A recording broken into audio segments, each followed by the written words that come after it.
It's Enrico Pallazzo! Utah, give me 2. Pallazzo! Hey, Pallazzo Podcast 2 Utah. Tuesdays. Welcome in, everybody. I'm Uncle Govier. It's Benjamin Chase and Robbie Little Baseball. No, he loves regular-sized baseball, all-size baseballs. I don't know why I wanted to call you Robbie Little for some reason there. I was thinking of... I don't know. Rich Little, but your name is Robbie? I don't know. Anyways, welcome in. That's an old reference. We're here to do the next big 3 prospects. If you haven't been paying attention, we've done 3 already? 4? This is our last one of the AL, so we will. Yes, this is our 5th. We got 4 in the tank. This is number 5. No, all right, American League's in the can, folks. This is our first one with Govier. That's true. Yes, that's correct. I finally made it. Him. It's good colonoscopies and a bunch of other shit, but it's all in the past now. And I'm grateful to be here. Literal. Just colonoscopy. I didn't even mean to do that. But we're going to talk about the Rangers, the Rays, and the Blue Jays. Robbie's Blue Jays. There's so many. We're going to spend like 2 hours. Jays, yeah, there it is. I know how much you love Robbie's Blue Jays. But if you got any comments, we're here live, so you can jump in, ask questions while we're here, comment on what you see along the way. You're going to get Ben's top 3 in his next big 3 for each team, and Robbie's. And I'm just going to be here commenting and moving things along so that we can stay on track, because we got Britt Nail and Kevin Hastings from Pitcher List on the Wire podcast at the top of the next hour for a live draft stream. So let's cut the crap. Let's get right into it. And we are starting off with the Tampa Bay Rays, as I was told pre-show, Benjamin. Is this correct? Yeah. Yep. And it's mainly because I just kept finding more people to talk about. So we're gonna do the next 3 big 3, but then I think I have a list that could take up an entire show after this. But okay. Robbie knows my disdain for people always, and he feels the same, that people always say the Rays have this amazing development system. Yeah. They just have a lot of talent in that system, and so blind squirrel nut. So that's the whole issue is which one is the blind squirrel. So you got to kind of sometimes highlight a whole lot of folks to make sure you're getting that one. So I'm with you on that one. But all right, Ben. So are you gonna lead us off since Ben's going. Let's do it. Ben first. Give us last year's top 3, and we'll play a video over it if you want. But you can just okay. There'll be a visual with you commenting briefly. Yeah. So last year's we got one that did graduate. That was Junior Caminero, and then I also have Carson Williams and Xavier Isaac. Those are my 3 from last year, the big 3. Good. Yes, the video is longer than what you had to say. Great. Yes, there we go. No, so who are you? Stretch it, Ben. Stretch it. I will say I can participate in the. I saw Isaac at Arizona Fall League this past AFL because he was out there, and everybody was talking about him. He was one of the most talked about players when we went and saw him against. I can't remember. He mixed all these teams together. So we were somewhere in Arizona, and he looked very large and strong. So that's it. There you go. That's dynamite commentary, Ben. Well, and so if we're going to kick straight to this year's, 2 of those guys return. And Isaac being one of them. Carson Williams and Xavier Isaac return to my big 3. But the third one is a little bit controversial. I don't know, but I think he's a guy who probably has more value in fantasy than in real life, and that is Chandler Simpson. Because that amount of steals, his ability to steal is what I think is, and plus he's right. He's ready at the majors, so he's a guy that probably could be up mid-year to late in the year, depending on how Tampa's doing.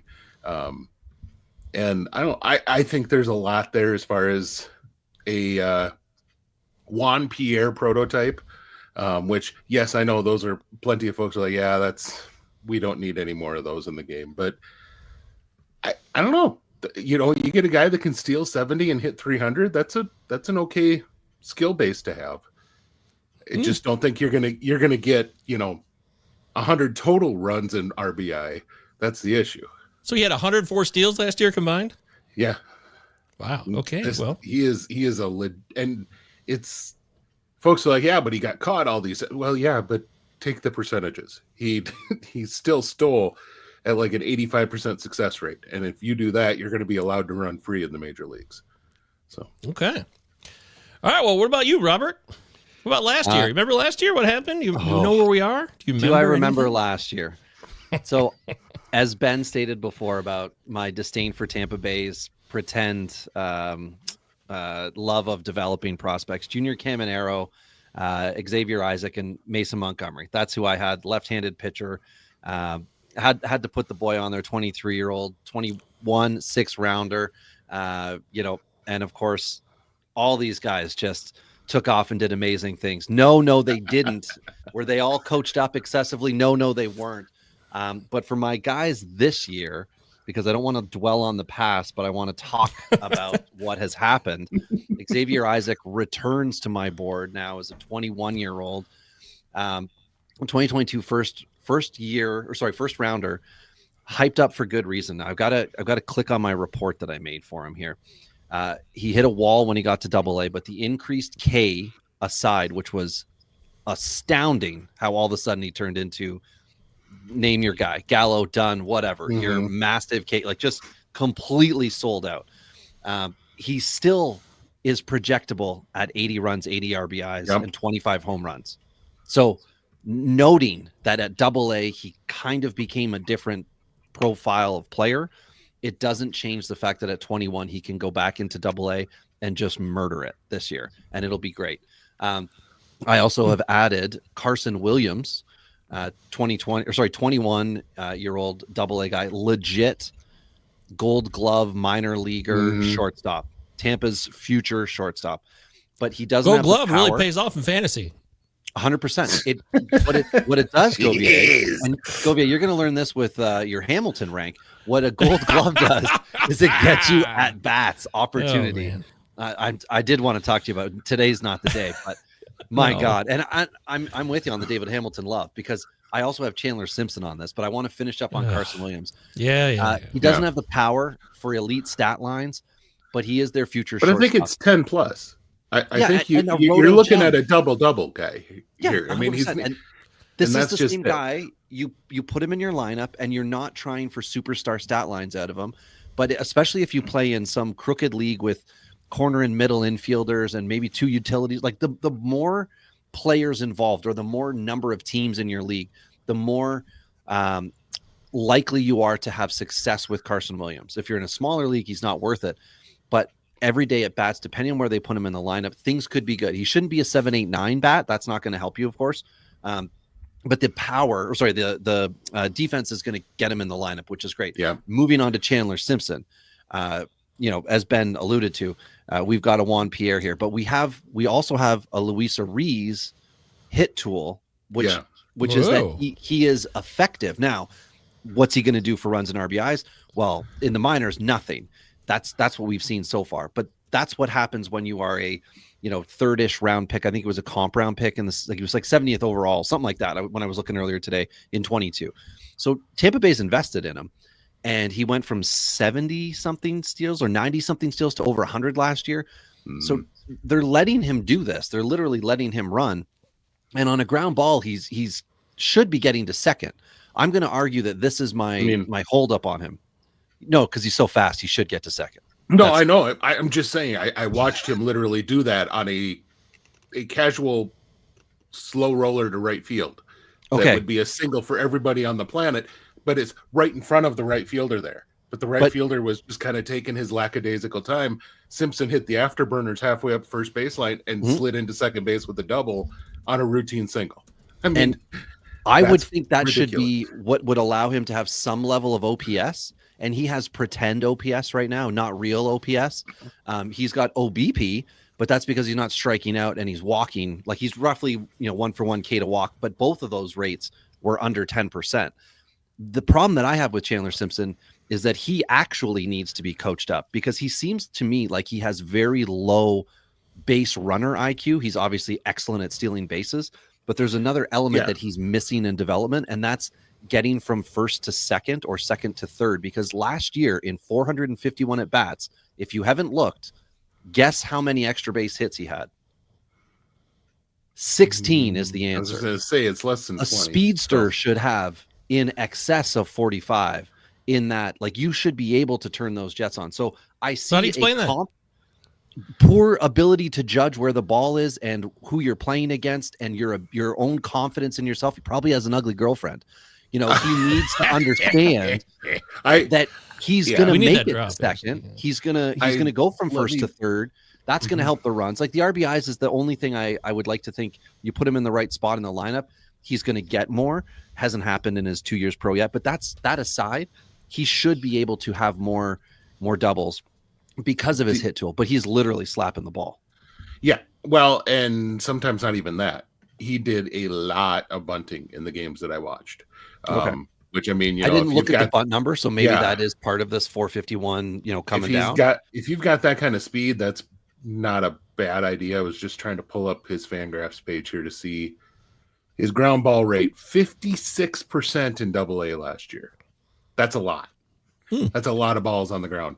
And even in high A, it was 46%. So, this is a guy in his minor league career has done 50+% every single year of ground balls.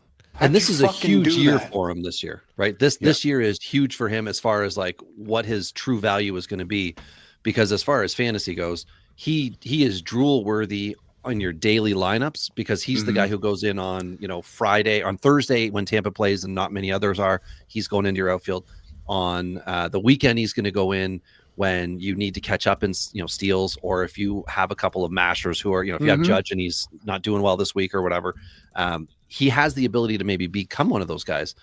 But if he hits, AAA and all of a sudden everybody's really watching him, or he continues to only hit singles, he's not going to be getting at bats. He's going to be coming in off the bench. And that's when he becomes essentially useless outside of really big 24 and 30 team leagues where you are scraping every MLB roster. And then Simpson's a guy who you may or may not put in, and certainly wouldn't put in for a series if he's not a starter. Blah, blah. Okay, there you go. Perfect. That is the cue to move on to the next part. Sounds good. The Tampa Bay Rays. I want to hear about the next big three. I want to go back to Ben now, and then we'll talk about some more Rays after we lay out the top next big three. Next big three, top three. It's all part of the show here at the Pallazzo Podcast 202Z. So go ahead, Ben. Give me two. Let us hear from you now about who you think the future of the Rays are. Okay, well, last year I had... Maybe there'll be a Brave, too. Yeah. So, there you go. Who knows? One day. If you want him to talk longer, talk about Braves. There we go. So last year I had Colton Ledbetter, Curtis Mead, and Trey Morgan, and one of those three exceeded what I thought they were going to do last year, which was Morgan. But yeah, Mead really just flopped in the majors, and Ledbetter didn't have a bad year, but he didn't have a great year either. I mean, really good fantasy stats if you have a minor league fantasy team, 16 homers and 30 plus steals, but it was a 270, 330, 480 line, which is nice. But I mean, a guy coming out of SEC ball, you kind of expect, and he stayed in high A all year long. So a guy who's coming out, a second rounder out of SEC, you kind of expect almost at this point to get to AA in that first year. And he didn't. And the 36 walks, 126 strikeouts, that's not great. So, but still certainly on he's in that throw stuff against the wall and see if it sticks with the, for the Rays. And they do that a lot with prospects. And frankly, he could be another one that they do that with. So. All right. So who is it this year, Ben? I can't wait. This year, we have Braden Taylor, who I omitted last year, which that's okay. But he's the big reason I'm bringing him up is he actually showed that he could maybe stick it short, which will give him a lot more value in the way that the Rays like to push people all over the infield and all over the field, frankly. But then the Rays did something that they rarely do, and they went out and they acquired a whole bunch of players at the deadline. They sold off at the deadline. And I have one of those guys mentioned in my next three, and that is Aiden Smith, outfielder that they got from the Mariners. Really like his overall profile. Don't know that he does anything I don't know that he has a single 60 grade tool, but he has a whole lot of 50 to 55 tools. And so that type of guy that does everything well, nothing elite, certainly the type of guy that at least profiles as a fourth outfielder, but likely kind of one of those lower level starters down the road, like Kevin Pillar type. I mean, that type of a guy down the road could be. I guess my motor running. So that's elite. That's 30 days of elite outfielder each year. It is. Yeah. That's a $60 fab bid. There you go. The other 120 some days or 130 some days that you need to roster the guy. He's a skinny boy, Aiden Smith. Yeah, he's and then the last one I have on here is a pitcher, just because Tampa's system is full of pitchers, and so I thought I'd mention the one that's getting a whole lot of hype, and that's Trevor Harrison, who I've realized is getting on a lot more prospect lists than I expected, because he would probably be about third or fourth on my Rays pitcher list. But he had a really strong debut. He was a high school arm that they got in the fifth round of the 23 draft, and made it up into A-ball, and just, like I said, the stuff is really exciting to watch. So okay, I'm excited. Braden Taylor looks like a baby to me. He looks so young, but you know the good news is looks don't matter. And he showed good things in flashes. If he can just low blow. If he can do all the right things every day, because that's his issue. Is a lot of times it seems like he comes up and he has, I'm going after this pitch all day long, and if he gets that pitch, then he hammers the crap out of it. But then he also has a lot of days where he goes 0-4 because he was looking for one thing all day long and didn't get it. And it's you can't be a professional with that kind of a focus. It just doesn't work. So okay. All right, Robbie. Well, let's hear about last year's next three, and now your next three Tampa Bay Rays for 2025. Woohoo! Okay. Last year, everybody, I was very excited about the pitchers within the Rays. Jose Urbina was one of the young guys I went for, and he just kind of flatlined this year. No substantial uptick in anything. He's very much like a depth pitcher, but he's 19. So I'm waiting for the coach up on that one. Keyshawn Askew, who was once upon a time acquired from the Mets, who it looks like he's now going to be a relief pitcher type. He's a very tall lefty. He kind of did okay, but isn't moving Robbie up. And a tall lefty? What? I know. What are the odds? And then I'm going to mispronounce it, but I'm also don't care. Yonit Curet, Curet, a right-handed pitcher, 21, now 22-year-old, tagged as potential bullpen guy. And, I thought maybe he could come up and get some more time. Didn't happen last year. So the next three, more importantly, which is, what's our new shiny toys, boys? And let me tell you, this year we've got Dylan Lesko, 21-year-old high A guy coming from San Diego. Why do I care? Rob, have you looked at the stat lines? Have you seen what has occurred in this young man's career since? Well, in 2022, he was 15th overall, quietly moved into this system that makes pitchers better. Have we seen it with everybody? Well, not the three guys I just mentioned, but we have seen it with others. Drew Rasmussen, we saw him get coached up, and boom, now he became, injuries have prevented him from being better. They also got Glass now cleared up. Yeah, you can't be 100%. But let's see if they can make this high round pick into a gem. Control has been his issue, and it was just as bad when he got traded as it was before. So I'm assuming they decided not to shut him down and move him to complex. I'm assuming this was the winter project for, pitching coach A and pitching coach B. And I would like to see what Lesko can do this year, because this could be a big jump year for him, and his dynasty value has never been lower. I also have Aiden Smith, as Ben does as well, part of the Rosarena trade with Seattle. He's an all-cats high schooler from Texas, looks legitimate. Whoever is Tampa's Texas area scout must be very important or have a very big voice, because they seem to collect Texans out of high school. There were 2 or 3 other guys I was looking at that fit a similar profile within Tampa Bay as far as like high school drafted guys from Texas. And the last guy is Gary Gilhill. Yeah. Gary Gilhill. I saw he was drafted today in our league. I was pissed. I was so pissed. He was drafted in the top 60 of a prospect draft. So he obviously could have went last year. But when you are a 6th-round pick in 2022 as a high schooler, you're not highly thought of in a 30-team league where you don't have infinite minors. So things seem to be coming together. He's got 2 types of a fastball. Looks like he's deceiving as well as decent velo. And he pitches for the River Dogs too. That's fun. Charleston.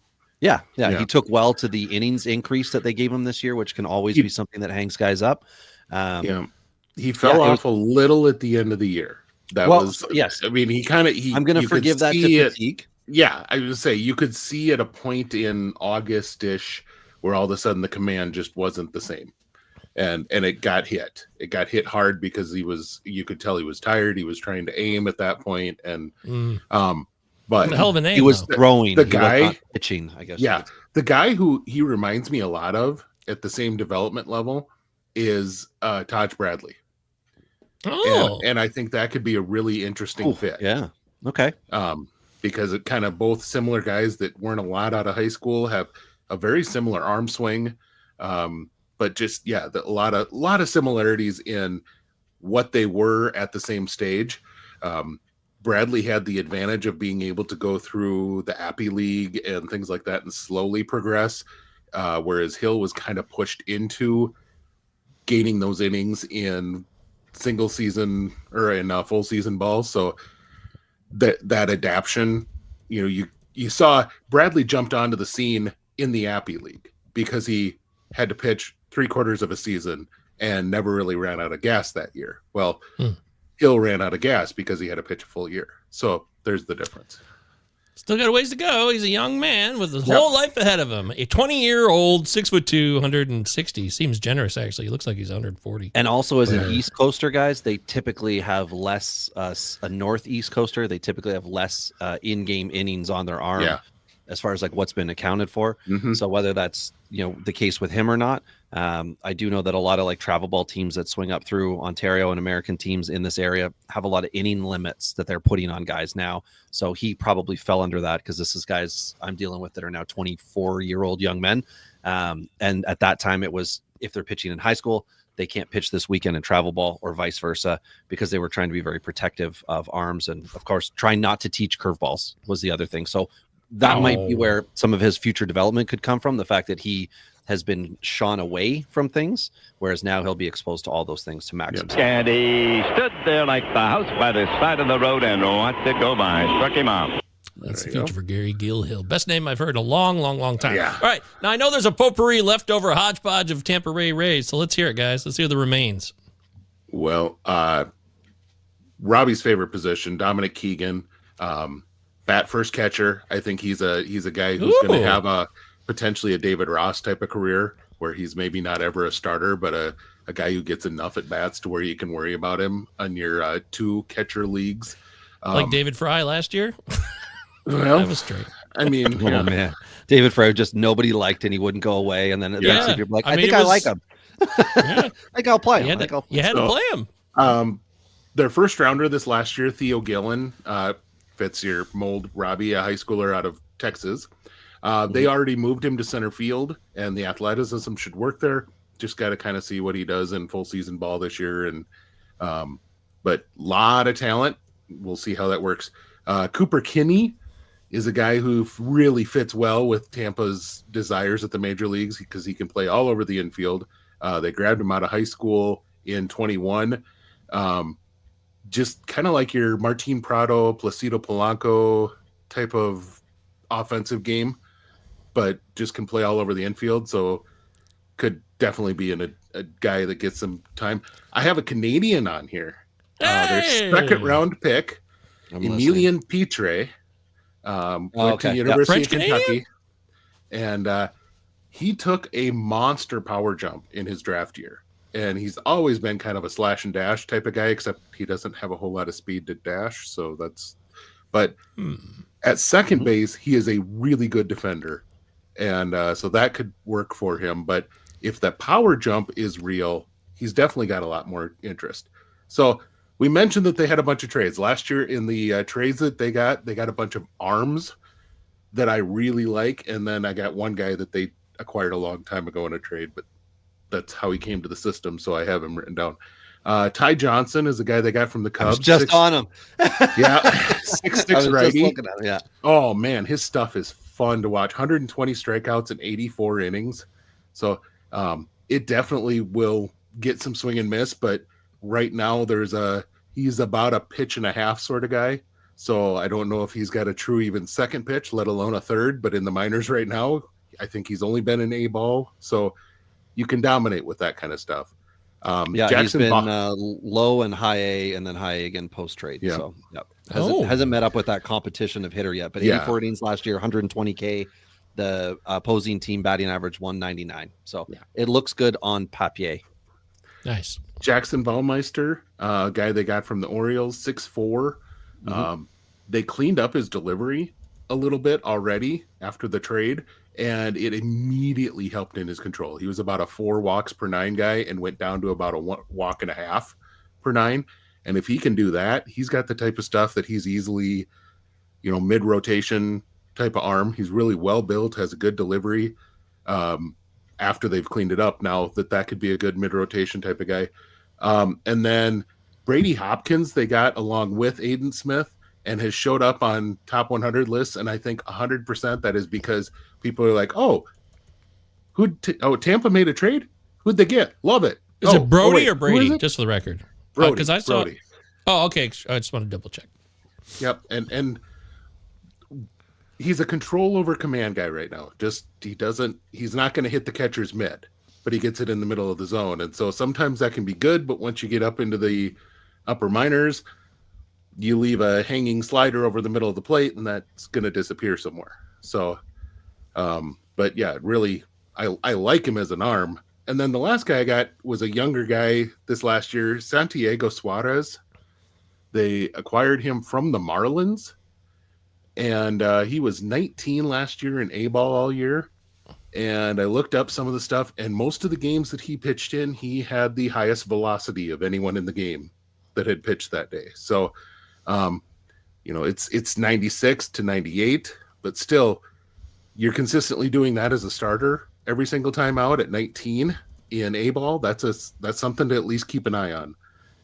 And then last but not least, the guys that they actually drafted and they're developing, another Canadian, Jeremy Pilon, left-hander, drafted in the 18th round in 23 out of high school in Canada.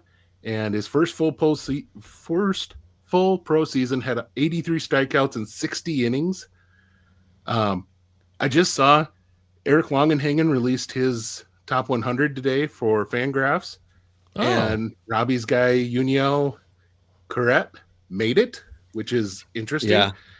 I don't know what happened with him for the hype, because even his year this year has been fine, but I think he was at AA. He finished at AA or something like that. It's just not the progression I would have expected.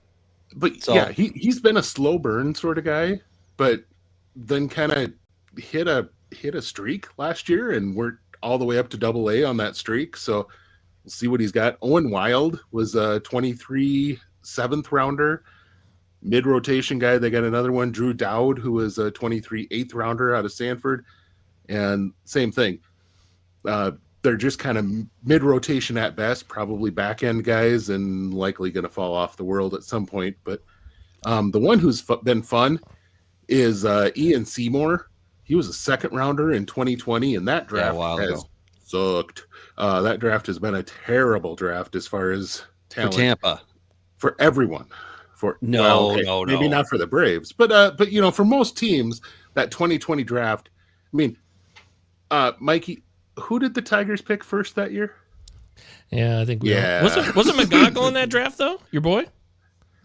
No, was that 2020? No, McGonigal was like a year ago. Gage Workman, Rule 5 pick was in that it's a trash draft then. Yes, it's not a good draft. You're right. No. So. Yeah, it was a tough year just because of the lack of evaluation, but well, even in good years, Tigers still take the wrong guys at number 1. 2018, there's no excuse 2018. So, but so Seymour he's kind of a back end guy, but he's a lefty with back end stuff, and so that's gonna usually play. But this is a 90-mile-an-hour fastball, but he just really he did very well in the upper minors last year, and especially once they had the automatic zone. There are some guys who really struggled with that. He seemed to he learned very quickly how to pitch to it and did well with that zone. So just a guy that could be interesting he's probably close enough to where you'll see him before you see any of the other pitchers I've named for that system. The first round pick, I think, into that year was Nick Bitsko for Tampa Bay. And I remember being like, people were like, "Oh yeah, what a good pick." And I said, "Stop it. This, you guys are overreacting to Tampa Bay here." And this was back in the, getting on my soapbox thing about it. Seymour was another one of the guys who I'm like, well, more realistic shot, but here we are, 4 full seasons later, and we haven't seen any of that fruit. And Bitsko, I think, got hurt again. I don't remember if he was coming back from injury or got injured immediately, something like that. Yeah, but he was a risky pick. He's still been a risky pick. But I hate talking about Tampa Bay. So can we please talk about the Rangers? I am done. If you don't have anybody else you want to add, Robbie, I'm done. I think you cleared out most of the minors. Yeah, okay, good. But in all seriousness, though, they're worth noting. Those guys are all worth paying attention to, because that's why Carlos Colmenares. Remember Carlos Colmenares, everybody? Yeah. Remember how excited we were about J2 guys, and he was going to be the next Wander something. I can't remember his name. Wander. Oh man. Wonder who we should talk about next. We can't remember. We cannot forget our past. It's important. You're right. That's right. So, thank you, Robbie. All right, so that's the Tampa Bay Rays. So far, so good. Not too bad here at Pallazzo Podcast 2. Utah. Let's move into the Texas Rangers. Now, last year, it's real simple. Robbie, will kick it off with you. We have to even rehash this. Everybody had Wyatt Langford. Everybody had Evan Carter. And then there was the third option, which would be the only discrepancy based on what I recall. Isn't that correct, sir? Yeah, Evan Carter, Wyatt Langford were the 1-2, like, oh, wow, that's great. After the World Series, Brock Porter, up-and-coming starting pitcher. Oh, he had a little bit of a trip. Well, it looks like he's fallen down the entire golly gee staircase, and now he's become a project after he was polished. So this year, I did the natural thing, and I what did they say? I took the baby out with the bathwater. I cleared the deck, so to speak. I don't like that phrase. Carter I don't and understand Langford. it, but Yeah, I don't know. Your child murder? Anywho. I know, it's really bizarre. It's weird. I just went with a couple of very polished pitchers, and then, of course, Sebastian Walcott. So I've got Kumar Rocker, I've got Jack Leiter, and I've got Walcott right there. It's relatively boring because it's who are the next big three. Those are the guys there. Walcott's the furthest off. Rocker, Leiter have debuted. Rocker looks like he's ready to go, major leaguer. I need to know something. Is Rocker? It seems like Rocker was left for dead 18 months ago. Oh, absolutely. Yeah, he went to indie ball, and everyone's like, "Oh, what a joke!" Because he broke the baseball ethics code as far as people were concerned. Right, that was the issue with Rocker. So we're okay. Well, Ben, let's hear. What do you think? Who's your top three for last year? You had, of course, a very standard issue similarity to Robbie's, with one exception being who? I had Carter and Langford, like most did, but I was ready and willing to buy in on everything that I had heard on Sebastian Walcott, which turned out to be you look like a genius. Smart, yeah. Wow. Genius there. Genius. Well done. But he's. I saw that earlier, and I was thinking, because I was looking at a bunch of stuff earlier today, and then I saw what your top three were last year. I'm like, oh, Ben, crushing it, ahead of the curve. Well, I will say that I didn't even think. I thought this would be more of a slower burn up the system this year, as in like this next year is going to be, 25 was going to be his year that he really blew up onto things. Well, last year he just kind of did everything to get himself into the point where he's a top 15, 20 guy.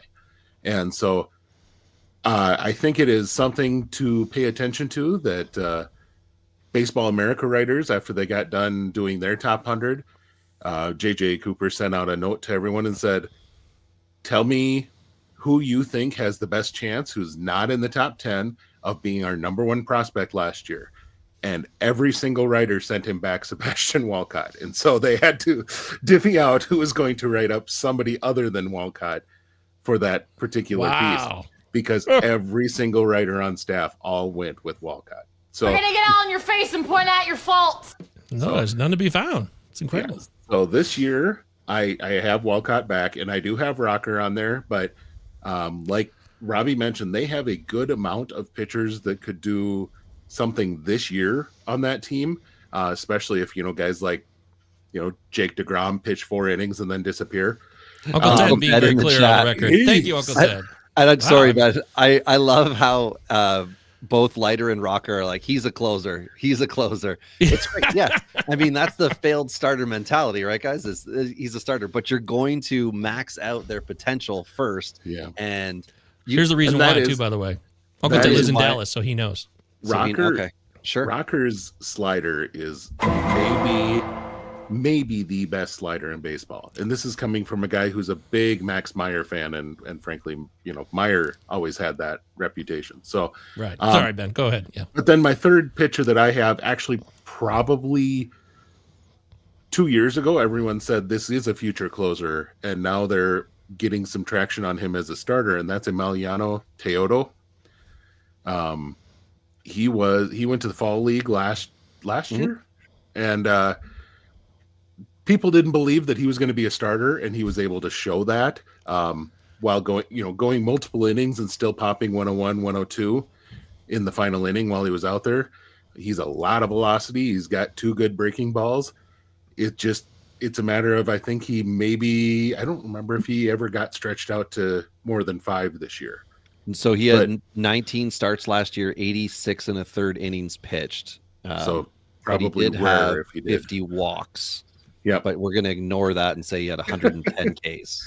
Yeah, so. The strikeout rate is pretty impressive. Yeah. I think if they wanted a guy this year in the bullpen, he would be a really good option for him, and that's kind of why he ended up in the big 3. And there's some other guys I have in the next 3 that probably they're still looking at more as starter first. He is a guy who I think that they would be willing to bring up as a bullpen only sort of guy. Okay, well, that's exciting. Now that we've laid that out, time for the next big 3. This is what the show is all about here. We've been doing this for 4 years, going on 5. Hey, Robbie, who are the next big 3 Texas Rangers? I have a feeling you drafted one of them recently. Yes, I did. I was quite excited in our points league to get him because points leagues equal pitchers, everybody. And I got me some Alejandro Winston, 23-year-old who finished last year. Wait, you got both? Oh, you got Alejandro and Winston? Rosario. Nope. I was just going to say.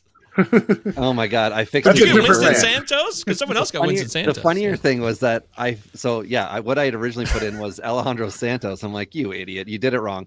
And then I wrote in Alejandro Winston. And is it like pepper and cayenne pepper? I just went about my life. Be careful. Rosario. Let me get it right on the. I'm even going to type it in for myself, so I've got it. Now I'm locked in. Yeah, and the best part is that my note starts off with Rosario. And that's how. So I would have said it wrong and then corrected. Anyway, he was a better player than his competition in 24. The 23 5th-round pick, 2 nasty pitches, slider, splitter, in addition to elite fastball. So expect AA to be similarly successful, but more age appropriate for him. He beat everybody up last year, but I think the stuff is legitimately good enough that he's going to be able to do it at AA. And depending on what the Rangers want to do, maybe they'll move him up to AAA.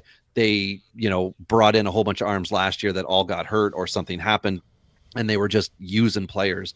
But I think if they could do it right this time, Rocker, Leiter are going to be the next 2 prospects up. I think right behind that, Rosario, if he is able to get a good jump in AA, could be right there. I also do have Winston Santos. Nailed it. And he was very inexpensive. And another reason why when we talked to Ben Badler last year, I felt so vindicated. He signed for $10,000 in 2019 and is a gem. And pitchers, Texas has a history of being able to make MLBers out of J2 or J15 signings. This could be the next one. Obviously, Walcott is a very high-end guy. This is the opposite of that. 4 pitches headed by a mid-90s fastball, and he has slowed his slider down, which makes it a little more deceiving for others. So depending on what you want to sit on, you'll be watching a fastball go by or missing the slider or being early on it, which is somewhat embarrassing. And then the last guy, I'll give everybody some time on the screen who's watching and who's joined the YouTube, which was at 9:22 last I looked. So we're getting there. Looking at Santos one final time. The next guy up, I had to go with a lefty I like in Cole Drake at AAA. His K to 9 went down each time he was promoted last year, which was twice. But his average, the hitting average against him, also went down. So I think he's a sleeper starting pitcher. He's left-handed. Yeah. That's what I said. Yeah. He's a sleeper. Just blows my mind. I just can't believe it. That I picked that guy. Yeah. He's got SP3 max upside. So I'm not saying, this is the next guy to build around. But I think he will be up no later than next season, 2026. But four pitches. Let me make sure I got all this. I wrote so much on the guy. 4 pitches with the fastball changeup and that combo being the best one. So this could be somebody that ends up as a bullpen type arm if Texas isn't valuing his ability to eat innings, or if they don't see the upside that I am hoping we can see as fantasy analysts out here. But I like those 3 in Rosario and Santos as higher end options, and Drake as a potential guy as a sleeper. I think it's for the record, KOHL, just so everybody like Coles. KOHL. Everybody get your Coles cash, everybody. But Uncle Ted agrees with you. He likes it. So let's see if Mr. Benjamin Chase, do you have any disagreements on your next big 3 for the Texas Rangers? We have 2 of the 3 same. So my next 3, I have got Rosario and Drake on there. But then I also have another guy that you got to see out in the Arizona Fall League, and that is Alejandro Ozuna. And type of guy who I think is a lower level starter at a corner. Not a top 10 guy who at either corner, but he's a type of guy who he's strong across the board and could be, a playable fantasy asset if he ends up as a corner starter. They're going to have a tough time finding a spot for him. I think he certainly would be. I think he would certainly be a starter ahead of a number or a couple of their options if it were all about defense. But because they have some boys in their outfield who are kind of hefty boys that can smack the baseball, and that's why they're getting more run. And he'll have to leap past them, but he should be at AA, AAA this year, and so certainly there could be an option. Did we talk about Malcolm Moore yet? Mike Virginia, our boy, our main man. Make sure you follow Mike over on Twitter X or wherever you find him. Oh, Mike's got a new logo. You guys see that? I see an updated logo. Yeah. Mike likes to have. We all need our own logos. Every individual on this show needs their own individual logos. You guys, that's outsourced, non-Pallazzo though. You have to do that on your own time. But Malcolm Moore. So that's on my list of next guys to talk about their first 3 picks in the draft this year. We are going to waste time on catchers? Okay, cool. Yay! Kind of. But they were all college hitters who I think are going to take more time than a typical college player to get where they need to be. Moore is in that group. I think Moore is going to need time defensively over offense. I think his offensive game will get him there quickly, but if they're smart, they let him take the time because he has the raw skills defensively to be a very good catcher, and those are not easy to find. The guy in that group that I really like is Dylan Drelling, second rounder out of Tennessee, figured out how to tap into the pull side this year and was able to generate powers. And this is a guy who gets a very low strikeout rate for a guy who kind of swings for the fence. But let's just say there were some rumors that Tennessee had figured out how to hollow out their bats. And that was something that happened out across the SEC. But Tennessee was definitely one school that heard a lot of that. Christian Moore being another one that heard about that. So I don't know how real that power is. But regardless, he is a guy who can play around the outfield and has some good pull side power to the left or from hitting from the left side. So we'll see. We'll see how that development comes. But what Texas has done really, really well is Texas signs guys and develops them very, very well. And I have two of their international guys. Last year's big international signing was Paulino Santana, and he did what you want an elite international guy to do. He went out, he had a really good year. It wasn't holy crap numbers, but he checked all the boxes. Showed good power, showed elite speed, had good plate discipline. You want in the DSL, just for everybody who's curious. Yeah, yes. Just keep in mind he didn't come stateside. In the Dominican Summer League, but they may have a guy that might take the Gary Gill-Hill name away for best name of the night, and that is Daniel Flames. Oh, I'm sure, seeing as he's from Venezuela, it's probably Flames, but it looks like be a catcher. No, he is an infielder. He plays. Wait a second, Venezuelans produce more than catchers. Yes. That's right. Britain is going to be pissed. Have you heard of Miguel Cabrera? They also produce Acuñas, but Braves in bulk. Acuña, yeah, Braves. But the fun part is Flames had a 529 on base last year. I mean, I don't care if it is Dominican Summer League. That's a freaking outstanding number to just take a look at. Very, very good second base defender. He's kind of more of an average shortstop, mainly because of arm issues.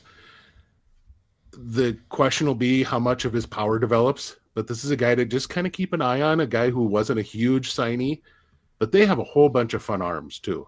And they have a Canadian, Mitch Bratt, a left-hander. Yep. He went to high school in Georgia, or finished his high school at a Georgia academy, was drafted in the 5th round in 2021. He's kind of been, I don't know, it said 2021, but he's only 20 years old. So did he get drafted at like 13? I mean, Canada used to be part of international drafting, so they didn't fall under for a bit.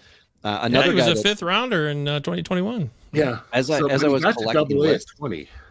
So yeah, so he's okay, but he's very much like David Calabrese with the Angels. Of there's talent, but it's how quickly is this coming up the ranks? And where does it get clogged in Texas? We know with the Angels, they throw everybody to AA, and that's their proving ground, and they'll jump you from there. So, but somebody within Texas who played at AA last year, who was one of the biggest hype prospects from 2023 to 24 off season was what is it? Abimelec Ortiz. Abimelec Ortiz, yes. Yeah. And Holy he did crap, not fall he's flat still on his good. face as everybody thought, but he left lists, left, right, and center. The only list I could find him on randomly in a top 50 position, no less, was Rasball. And I don't know if Gray was just joking when he did it for 50 prospects that he released, but everything dropped by 50 points, right? Average OBP, the K rate around 25%, walk rate still double digits. But he caught fire in 23, and in 24 he kind of went to a prospect, but everybody rosters him in your dynasty leagues.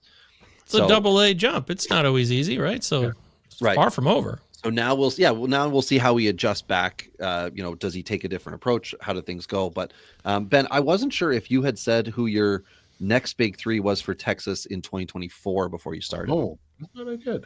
Maybe I did not. I didn't get a timestamp on it. Yeah, I didn't get a timestamp. So if you want to go ahead and just say it.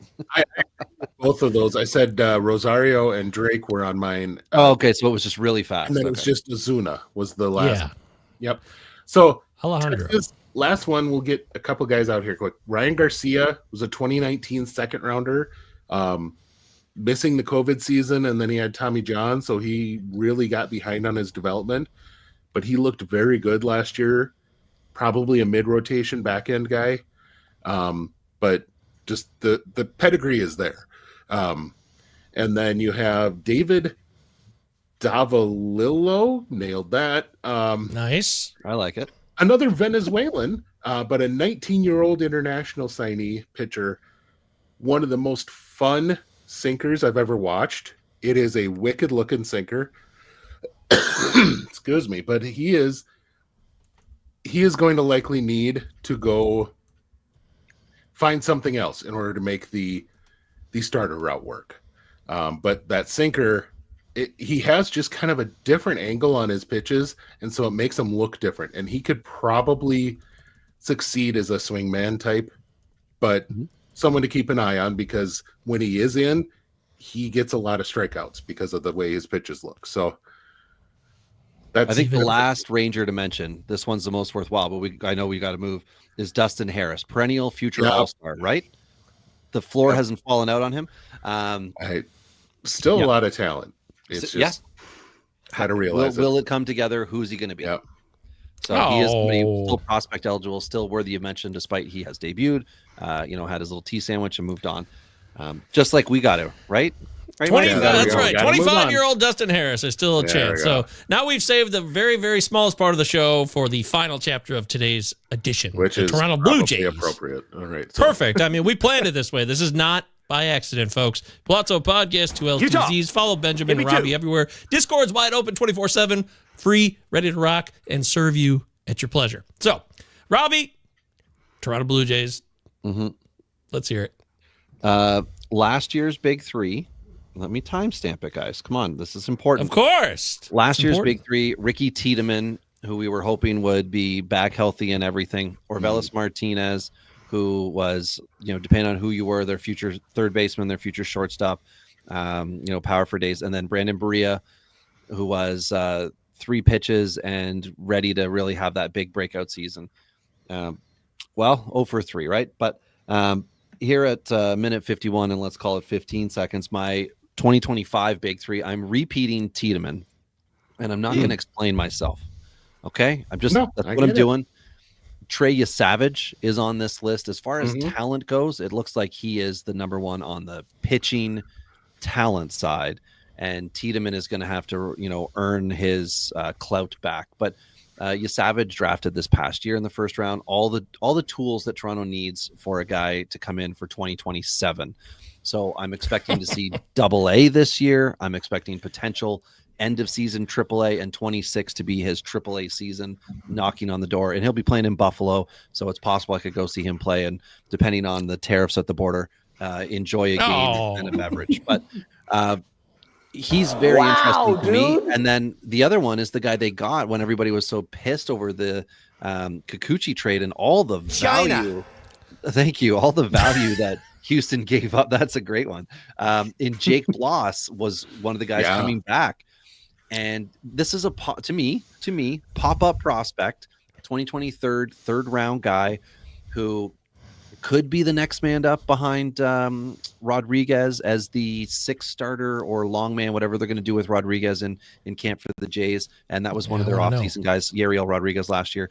But Bloss isn't a K machine. To me, for fantasy, he's a points league pitcher, and he's going to be as useful in fantasy as the Jays are at winning games. If they're not a 500 plus team, he's not going to win 12 games, right? He's not, to me, guys. Tell me I'm wrong, please, because it would be great.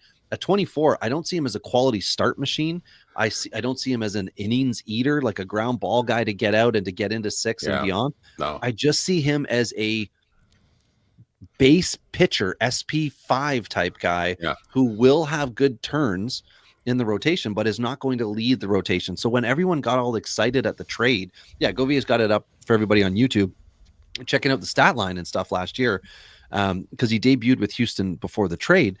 But he just, I don't know, nothing in how he pitches and nothing, of course, in the results is showing a dominant guy. It was like the Loper Fido deal. Bloss was in it, I'm sure, to get it done, whatever. But anyway, those are the three for me: Tiedemann, Yesavage, and Bloss. They're all arms. It's an arms race, and I'm not Martinezing it. So, Mike Virginia says, "LOL, please play China again." China. Okay, that's it. One more. You're done. Yeah. Love you, buddy. Ben, what about you? So last season, I had in fact, I think I had all three of the same guys. I had Tiedemann, I had Orelvis, and I had Brandon Berea, who has disappeared. On the planet. Berea, that stings me. So this year, mainly because I took the advice of Jeff Ponce, who has been on here on this show and talked with us before. And I watched the last month plus of Arjun Namala, and that looks like the guy that they all wanted. Sometimes it takes going down to the Florida complex in order to get that reset, and then figure out how to play the game of baseball a little bit, get out of your own brain. Roy Halladay even had to do that for a little bit. So, I mean, rest in peace. So that's all they talk about with Blue Jay pitchers who struggle, by the way. Yeah. Everyone is like, just sure. remember, Roy Halladay went all the way from MLB back to I suppose, Complex. Dave Steve did that. Jimmy Key did that. Yeah. Now, Arjun Namala and I have Treya Savage and Aurelvis Martinez. I still have him up there, mainly because I think he's going to factor in the major leagues this year. I just don't know what he is without PEDs. You know what? Yeah, and that's the question, because that's why he. That's Aurelvis, right? Yes. Okay. Years ago, Ben, that was my concern when Michael Chavis got popped. Yeah, and he was like, it was this is a false thing, and he came out and did all these things and brought his God into it and all that crap, and Chavis never got straight. He was never the player he was as the prospect. That is my fear with Martinez. Yeah, the Dodgers signed him to the minors. Yeah, and guys, like, is the biggest news of the offseason not that Honeywell doesn't have a home yet? I mean, really, know it still says NA by his name on Fantrax today. I was so sad to see that. There's a closer just sitting out there, right? Okay, no, we got 4 minutes left. I need a next big three, Robbie. Hit me, okay. Robbie. Come on. Last year, my next big three was Jaron Watts Brown, Davis Schneider, who we knew was going to be on the team, and Landon Merodis, right-handed pitcher, 19-year-old, fourth-round pick in 2024. He had not debuted at that time last year. This year, I went back with my arms. I got Johnny King, an 18-year-old, and my comparable is like Glenn Gill Hill. He's a project, which Tampa Bay knew when they got him, but he's also promising within that. He has not debuted. We'll see what's up with him this year. Cal Steven, a right-handed pitcher, is their second-round pick last year. I mean, he's a college guy who closed for a year. If they really want to get creative, they could possibly move him up quickly, as we've seen other teams do. But he did convert to a starter and start for 2 years after. But I think he's a double-A type peak guy this year. 4 pitches that are destined for a full season of ball. And then I do have Brandon Berea, but I have him in my next three because he's out all flipping year recovering from Tommy John surgery. So his value's in the dumper. He's not going to get any better because there's going to be a whole year of new pitching crops and prospects that are going to come in and bury him. And I think the fact that he was so good, like he was ideally a polished high schooler. That was the report, or multiple reports where like this is essentially a high schooler with college polish. So I think that they could be very aggressive with him come 2026 in the sense that they'll put him in full season ball and they'll ask him to pitch, I don't know, 80 to 90 innings, something like that. And then it'll be 120 in 2027. And then come 2028, the sky's the limit. But this is a slow burn who has, really hurt the fantasy drafter out there. I think this is an excellent opportunity to try to buy Berea throughout this year with your next, shiny gem. All right. Your next three, Benjamin. So my next three, I have Tiedemann in there. I have Alan Roden. I don't know if anyone has taken time. Uncle Ted's joining you. But I love Alan Roden. Well, Uncle Ted's picked a bunch of bench players. Yeah. Bad. I think Roden, though. That's what they're full of. Well, I think Roden may. So I think right now, sitting in Toronto's system is a whole crap ton of fourth outfielders. Yeah. And Roden might be the best of that bunch, who has the the ability to be a corner. He could play some first and play corner outfields. I think he might be the best of their corner or of their fourth outfield bunch. And then Josh Kasevich, who I don't know what to do with him, but he's right. He's up there. And so therefore it's like, but I could not quite convince myself there are two guys that I think are talents that you need to pay attention in Toronto on the hitting side, and I just couldn't pull the trigger to put him above Kasevich, and that's Victor Arias, who's an outfielder, 21 international signee, both A-ball levels. Holy crap, tool shed, and just needs to polish it a bit, but finally broke through as far as getting results. And then the other one is Adrian Pinto, second base and center field. And this is like a legit 80 grade speed guy with plate discipline, and then did a swing change, and it looked really good when he was healthy after he did that swing change. And so I put on my notes, is he this year's Christian Campbell? because he started to pound the gaps. Wow. Once he now Campbell went over the fence too, but Pinto is a guy who has zero power and all of a sudden is just peppering the gaps. So someone to really pay attention to when I watched some of his later tape. Pinto, not the Ford Pinto. No. Right, Robbie? Correct. Because that one was a wreck. Oh, wow, dude. You hit it from behind and it would blow up. Yes, you could die. That was the awful. fire car. Well, we're right on the dot at 6 o'clock. Was there a player you just had to mention in Toronto before we leave? You just got to mention his name for the record. Anybody? Go You back. got I one? was glad to hear Class A. I was glad to hear it. But like I said, and you mentioned it before we recorded, there's a whole bunch of guys in Toronto that are going to end up debuting as major leaguers, but they're not going to be impact players. And I thought Class A could be the guy of that group that breaks the mold. You're saying Rodon. I love it. Will Wagner, not the guy. Will Wagner is a filler, and people need to remember that and trade him off for a guy with a higher ceiling. So a fun guy to watch this year is going to be Kai Peterson, 20th rounder. Left-hander, has a cross-body delivery. He pitched 90% sinkers. That's all he threw, but nobody could hit him. So this is definitely a reliever type, but could be one of those rare guys that gets up to the majors. He's got a really good slider, but just could get up and do something from the left side as a reliever and rack up a crap ton of holds because he's going to have a really good sinker that gets a lot of grounders. So from the left side, so someone to just keep an eye on. Okay. My final one is check who Toronto did sign in their JQ because they went for Roki and they missed. They had a ton of extra money, which means other guys who popped up and were looking to get $200,000 or $300,000 from one organization ended up getting bigger dollars from Toronto. So their J15 class from this year could be surprisingly good. Of course, we're going to need to wait 5 years to see what it is, but just have a look at the names, put them all on your watch list. Yep. Good call. Beautiful. Look at that. We did it. Hour and 1 minute. It is now time for us to say goodbye. It's been so much fun doing the live show. The next Big Three 2025 edition: Texas Rangers, Tampa Bay Rays, Toronto Blue Jays. Don't forget, we'll be back next week with our next set of teams. And for now, it's time to give it over to Britton Allen and Kevin Hastings. They're going to do a live auction draft, real time, live draft. Bubba and the Bloom Listener League. It'll be on this YouTube, on all of our streams that we have, including our Twitters and such. So for Robbie Baseball, Benjamin Chase, I'm Michael Govier. Thank you so much for being here in the live chat. Bye. Happy Dynasty.